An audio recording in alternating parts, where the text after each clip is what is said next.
Prince of Persia PS2 கேம்ஸ்ல ஏகப்பட்ட ஜாம்பவான் கேம்ஸ்ல இருந்த டைம்ல தனக்குன்னு ஒரு இடத்த பிடிச்ச கேம் தான் இந்த பிரின்ஸ் ஆஃப் பெர்சியா. சொல்ல போனா இந்த கேம் வந்து ரொம்ப ஓல்டஸ்ட் கேம். 1989 இந்த பிரான்சிஸ் வந்து ஸ்டார்ட் பண்ணிட்டாங்க. யுபிசாஃப்ட் தான் ஃபுல்லா வந்து இந்த கேம் வந்து கிரியேட் பண்ணிருப்பாங்க. பெரிய பெரிய ஸ்டோரி கேம்ஸ்ல இருந்த இடத்துல தனக்கான ஒரு பிளேஸ் பிடிச்ச கேம் தான் பிரின்ஸ் ஆஃப் பெர்சியா. இந்த பிரின்ஸ் ஆஃப் பெர்சியால ஏகப்பட்ட கேம்ஸ் வந்துட்டு இருக்காங்க. அதுல PS2லயும் மொபைல்லயும் வந்த கேம்ஸோட பெஸ்ட் அண்ட் ஒஸ்ட் தான் இந்த வீடியோல பார்க்க போறோம். இதுல ஸ்டோரி லைன் பயங்கரமா இருக்கும். வாங்க வீடியோ ஃபுல்லா பார்க்கலாம். இந்த சேனல் நீங்க ஃபர்ஸ்ட் கம்பரா இருந்தீங்கன்னா சப்ஸ்கிரைப் பண்ணிட்டு பாருங்க guys. வாங்க வீடியோக்குள்ள போவோம். Welcome to peak TV YouTube channel. வாங்க வீடியோக்குள்ள போலாம். ஒரு சின்னதா பிரின்ஸ் ஆஃப் பெர்சியாவோட ஹிஸ்டரியை பார்க்கலாம். பிரின்ஸ் ஆஃப் பெர்சியா 1989ல வந்து ஃபர்ஸ்ட் ரிலீஸ் பண்ணாங்க. இதோட கிரியேட்டர் நேம் வந்து ஜார்டன் மெக்னர். இவர் தான் வந்து இந்த கேரக்டர் டிசைன் பண்ணாரு. அதுக்கப்புறம் யுபிசாஃப்ட் ஃபுல்லாவே வாங்கி அவங்க வந்து கேம் ஃபுல்லா டெவலப் பண்ண ஆரம்பிச்சிட்டாங்க. அதுக்கப்புறம் வந்த கேம்ஸ் எல்லாமே யுபிசாஃப்ட் தான் ஃபுல்லா பண்ணாங்க. 2Dலயே இந்த கேம் வந்து ரிலீஸ் பண்ண ஆரம்பிச்சாங்க. Prince of Persia 2, Shadows of the Flame. அந்த ரெண்டு கேமும் வந்து நல்ல ஒரு வரவேற்பு பெற்றுச்சு. அதுக்கப்புறம் வந்து 3D கேம்ஸ்ல டிசைன் பண்ண ஆரம்பிச்சாங்க. இயர்லி 3Dல வந்து பிரின்ஸ் ஆஃப் பெர்சியா 3Dயும் Prince of Persia Arabian Nights ரெண்டு கேம் ரிலீஸ் பண்ணாங்க. அது ரெண்டும் வந்து பெருசா போகல. அதுக்கப்புறம் தான் PS2 ரிலீஸ் ஆனிச்சு. PS2 வந்ததுக்கு அப்புறம் தான் பிரின்ஸ் ஆஃப் பெர்சியாவோட பீக் லெவல் வந்து அதிகமானுச்சு. அங்க வந்து ஒரு 3 கேம் ரிலீஸ் பண்ணாங்க. Sands of Time, Warrior Within, Two Thrones. மூணுமே வந்து செம்ம ஹிட், சக்கப்போடு போட்டுச்சு PS2ல. அதை வந்து அப்படியே போர்ட்டபிளா மாத்தி PSPல வந்து ரிலீஸ் பண்ணாங்க. அந்த வாரியர் வித்தினையும் டூ த்ரோன்ஸையும் நேம மாத்தி Prince of Persia revolution, Prince of Persia rival ஸ்வார்ட்ஸ்னு சொல்லிட்டு வேற நேம்ல வந்து ரிலீஸ் பண்ணாங்க PSPக்கு. அதுக்கப்புறம் PCக்காகவும் PS3க்காகவும் அந்த கேம் ரெடி பண்ணணும்னு சொல்லிட்டு இயர்லியா வந்த பிரின்ஸ் ஆஃப் பெர்சியா கேமை வந்து ரீபூட் பண்ண ஆரம்பிச்சு Prince of Persia 2008 Forgotten Sands சொல்லிட்டு PCலயும் PSலயும் ரிலீஸ் பண்ணாங்க. நல்ல வரவேற்பு பெற்றுச்சு அந்த கேம். கடைசியா PS5ல பிரின்ஸ் ஆஃப் பெர்சியா லாஸ்ட் கிரவுன்ங்கிற கேமை வந்து ரிலீஸ் பண்றாங்க. இந்த கேம் வந்து ஆண்ட்ராய்டு டிவைஸ்க்கு அவைலபிளா இருக்கு. பிளே ஸ்டோர்ல இந்த கேம் இருக்கு. டவுன்லோட் பண்ணி விளையாடுங்க guys.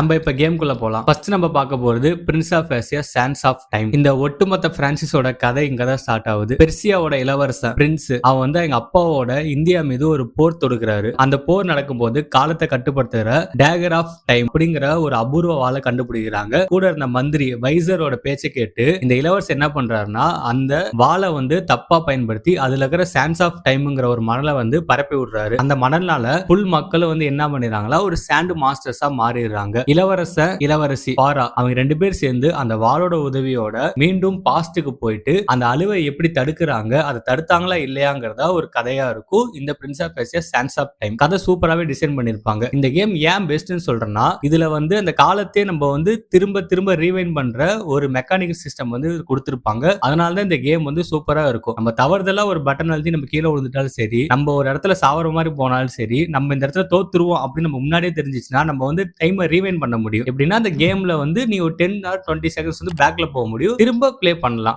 அந்த மாதிரி ஒரு சிறப்பம்சம் வந்து இதுல சூப்பரா பண்ணிருப்பாங்க. அதனாலதான் இந்த கேம் வந்து ரொம்ப பேசும் பொருளா மாறிச்சு. எப்படா அப்படிங்கிற ஒரு தாட் நம்ம கொடுத்துச்சு. அப்ப இன்னும் பெஸ்ட் என்னன்னா செவுத்துல ஓடுறது, கம்பியில தாவறது, அந்த பிரின்ஸோட காம்பாக்ட் சிஸ்டம் எல்லாமே சூப்பரா பண்ணியிருந்தாங்க. ரசிக்கிற மாதிரியே பண்ணியிருந்தாங்க. அந்த பிரின்ஸுக்கும் பிரின்சஸ் பாராக்கும் ரெண்டு பேத்துக்குள்ள இருக்கிற அந்த லவ் வந்து சூப்பரா காமிச்சிருப்பாங்க. ரெண்டு பேரும் சேர்ந்து எப்படி அதை தடுக்கிறாங்கிறத ஒரு கதையா சூப்பரா சொல்லியிருப்பாங்க. கதையோட இடையில அந்த ஹீரோ நரேஷன் பண்றது நான் பண்ண தப்பு தான் சொல்லிட்டு அவர் மனம் வருந்துறது உண்மையாலுமே வந்து அது சூப்பராகவே டிசைன் பண்ணிருப்பாங்க. கேமுக்கு அது வந்து நல்ல ஒரு அடித்தளமா இருந்துச்சு. இதோட ஃபர்ஸ்ட் பார்ட்னா ரெபிடேட்டிவ் காம்பேட் சிஸ்டம் தான். பெரும்பாலும் சண்டை எல்லாம் ஒரே மாதிரி இருக்கும், ஒரே மாதிரி எனிமிஸ் தான் வருவாங்க. அந்த எல்லா எனிமிஸையும் ஒரே காம்பேக்ட் தான் நீங்க வந்து யூஸ் பண்ணி அடிக்கிற மாதிரி இருக்கும். எப்படின்னா அந்த எனிமிஸை கொண்டதுக்கு அப்புறம் அவன் உடம்புல இருக்கிற அந்த சாண்ட்ஸ் எடுக்கிற மாதிரி இருக்கும். இது வந்து ரொம்ப ரெபிடேட்டிவா இருக்கும். அவன் கொண்டதுக்கு அப்புறமும் அவன் உடம்புல இருக்கிற சாண்ட் எடுக்கிற சிஸ்டம் வந்து இதுல பண்ணிருப்பாங்க. இனிஷியல் டைம்ல நல்லா இருந்தாலும் போக போக ஒரு சலிப்பு தட்ட ஆரம்பிச்சிருச்சு இந்த கேம்ல. ஒரு சில இடத்துல கேமரா ஆங்கிள் வந்து கொஞ்சம் ஒஸ்டாவே இருக்கும். ஏன்னா நம்ம செவுத்தை தாண்டி போறப்ப அந்த கேமரா ஆங்கிள் ஒஸ்டாகிறதுனால நம்ம வந்து கீழே விழுந்துருவோம். நம்மளால டெஸ்டினேட்டி வந்து ரீச் பண்ண முடியாத மாதிரி போகும். அது வந்து ஒரு மாதிரி சலிப்பு தட்டுற மாதிரி இருக்கும். அதுதான், மத்தபடி இந்த கேம்ல எதுவுமே இருக்காது. ஸ்டோரி வைஸ் ரொம்ப பலமான game Sands of time.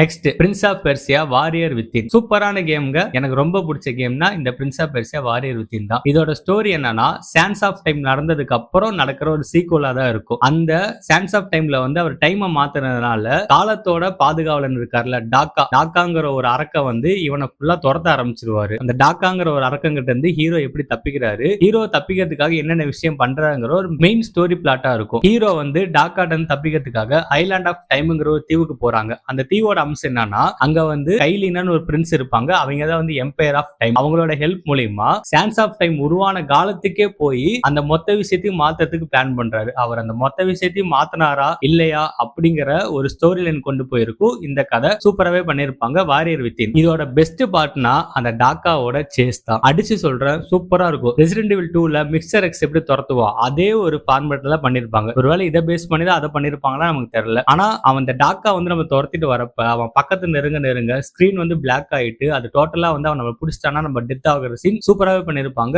Action அட்வென்ச்சரா போற கேம் வந்து அந்த இடத்துல வந்து ஒரு ஹாரரா மாறும் அந்த டாக்கானால. இதோட ஒஸ்ட் பார்ட்னா பேக் ட்ராக்கிங். நீங்க வந்து ஒரே இடத்துக்கு திரும்ப திரும்ப போக வேண்டிய ஒரு சூழ்நிலை வரும். ஏன் போறோம் எதுக்கு போறோம்னே தெரியாம அந்த இடத்துக்கு நம்ம திரும்ப திரும்ப போவோம். ஒரு சில டைம்ல வந்து நம்ம வழி மறந்து திரும்ப பழைய இடத்துக்கே நம்ம வந்துருவோம். இந்த கேம் வந்து அண்டர்ஸ்டாண்ட் ஆகலைன்னா உங்களுக்கு வந்து ஒரு குழப்பமாவே ஆயிரும். ஏன் நம்ம இங்கேயே வந்துட்டு இருக்கோம் திரும்ப திரும்ப அந்த மாதிரி ஒரு கேள்விதான் உங்களுக்கு வரும் இந்த கேம் விளையாடுறப்ப. இதுல இருக்கிற பசில்ஸ் ரொம்பவே வந்து கஷ்டமா இருக்கும். ஒரு கடத்துல போடா அப்படிங்கிற ஒரு மைண்ட் செட் நமக்கு வந்துடும் அந்த பசில்ஸ்லாம். அதனால வந்து இந்த கேம் நிறைய பேர் வந்து வெறுக்க ஆரம்பிச்சாங்க. ஆனா ஸ்டோரி லைன் அந்த சேசிங் எல்லாமே பார்த்தா இது சூப்பராகவே பண்ணிருப்பாங்க இந்த game. Next Prince of Persia 2 Thrones. இந்த கேமும் ஒன்னும் ரெண்டுக்கு சலிச்சது இல்லைங்க. இதுவும் பயங்கரமான ஒரு கேம் தான். சேம் வாரியர் வித்தின் நடந்ததுக்கு அப்புறம் நடக்கிற ஒரு ஸ்டோரி தான் இந்த Prince of Persia 2 Thrones. Warrior Within எண்ட்ல வந்து இளவரச கைலினாவோட பாபிலோன் திரும்புறான். அவரோட சொந்த நாட்டுக்கு திரும்புறாரு. அங்க வந்து ஒரு போர் நடக்குது. அந்த போர்ல இளவரச வந்து பிடிச்சிடுறாங்க. கைலினா வந்து கொல்லப்படுறாங்க. மறுபடியும் அந்த சான்ஸை எடுத்து மக்கள் மேல தூவி விட்டுறாங்க. ஃபுல்லா யார் பண்றாங்கன்னா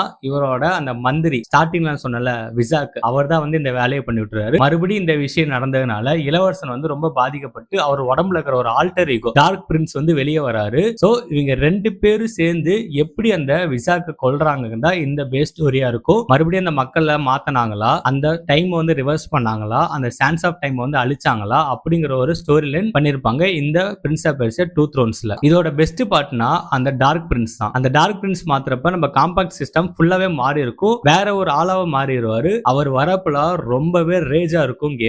ரொம்ப இறக்கமே இல்லாம தலைவன் கொண்டுட்டுப்பான் எல்லாத்தையும். அந்த டார்க் ஆஃப் பிரின்ஸ் அவர் வந்து நார்மலா இருக்க மாட்டாரு. இவரோட ஆல்டர் ஈகோனால ரொம்பவே வந்து பயங்கர பவர்ஃபுல்லா இருப்பாரு. நார்மல் பிரின்ஸை கம்பேர் பண்றப்ப டார்க் பிரின்ஸ் வந்து ரொம்பவே பயங்கரமா இருப்பாரு. இந்த கேம்ல விளையாடுறப்ப இடையில ஒரு குதிரை சேசின் வரும். அந்த சேசின் வந்து உண்மையாலுமே சூப்பரா பண்ணிருப்பாங்க. கேமிங் ஹிஸ்டரியிலே வந்து அது ஒரு புதுசா இருந்துச்சு. எல்லாத்துக்கும் ஒரு புது எக்ஸ்பீரியன்ஸ் கொடுத்துச்சு. அந்த பார்ட் வந்து ரொம்பவே பெஸ்டா பண்ணிருப்பாங்க இந்த 2 த்ரோன்ஸ் கேம்ல. வொர்ஸ்ட் பார்ட்னா டார்க் பிரின்ஸ் தான். பெஸ்ட் பார்ட்னு அதான் சொன்னேன். வொர்ஸ்ட் பார்ட் நீ ஏன்டா அதை சொல்றேன்னு கேட்காதீங்க. ஏன்னா டார்க் பிரின்ஸ் வச்சு விளையாடுறப்ப அந்த ஹெல்த் பார் வந்து ஆட்டோமேட்டிக்கா குறைய ஆரம்பிச்சிடும். அதனால வந்து நீங்க சான்ஸ் எடுத்துக்கிட்டே இருக்கிற மாதிரி இருக்கும். வர எதிரிகளை வந்து நீங்க அடிச்சுக்கிட்டு உடம்புல இருந்து சான்ஸ் எடுக்கிற மாதிரி இருக்கும். அது நீங்க கிடைக்காம போயிடுச்சுன்னா நீங்க வந்து இறந்துறீங்க. அதனால அவனோட ஹெல்த் பார் வந்து ஆட்டோமேட்டிக்கா குறைஞ்சதே வரதுனால நம்ம போயிட்டு இருக்கிற கேம்ல டக்குன்னு ஹெல்த் பார் குறையதுனால ஒரு மாதிரி சேலஞ்சிங்கா இருக்கும். ஒரு சிலருக்கு அது வந்து கஷ்டமா இருக்கும், ஒரு சிலருக்கு அது ரொம்ப சேலஞ்சிங்கா இருக்கும்.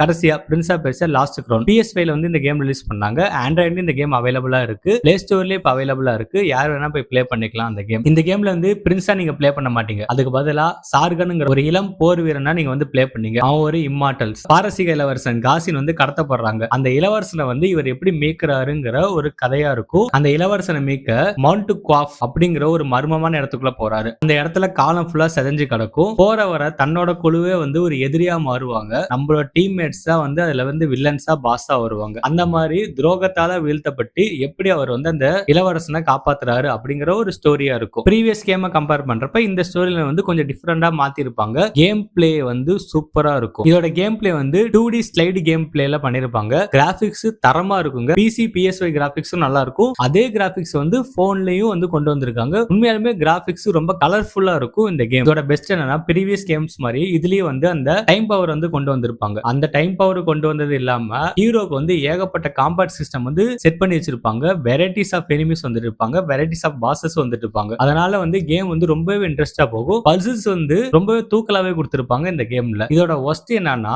சேம் கேமரா ஆங்கிள் தான் இந்த கேமோட பிரச்சனை. உங்களால வந்து டக்குன்னு வந்து அனலைஸ் பண்ண முடியாது எங்க நம்ம போகணும். ஏன்னா பிக்ஸ்டு கேமரால இருக்கும். அதனால வந்து நம்மளால டக்குன்னு அனலைஸ் பண்ண முடியாது. எந்த கேட்டுக்குள்ள போனாலும் நீங்க வந்து திரும்ப ஒரே பிளேஸ்க்கே வர மாதிரி ஒரு ஃபீல் கொடுக்கும் இந்த கேம். அது மட்டும் தான் இந்த கேமோட ஒரு ஒஸ்ட் சொல்லுவேன். மத்தபடி இந்த கிராபிக்ஸ்லாம் ரொம்பவே சூப்பரா இருக்கும். இப்போ இந்த கேம் நான் வந்து ரீசெண்டா ப்ளே பண்ணிட்டு இருக்கேன். எனக்கு இந்த கேம் ரொம்பவே பிடிச்சிருக்கு. எல்லாருமே ட்ரை பண்ணி பாருங்க. அவ்வளவுதான் கைஸ், வீடியோட எண்டுக்கு வந்துட்டோம். இந்த வீடியோ உங்களுக்கு பிடிச்சிச்சுன்னா மறக்காம சப்ஸ்கிரைப் பண்ணிருங்க. நெக்ஸ்ட் நான் என்ன கேம் போகணும்னு சொல்லி கமெண்ட் பாக்ஸ்ல மென்ஷன் பண்ணுங்க. Until now, bye bye guys.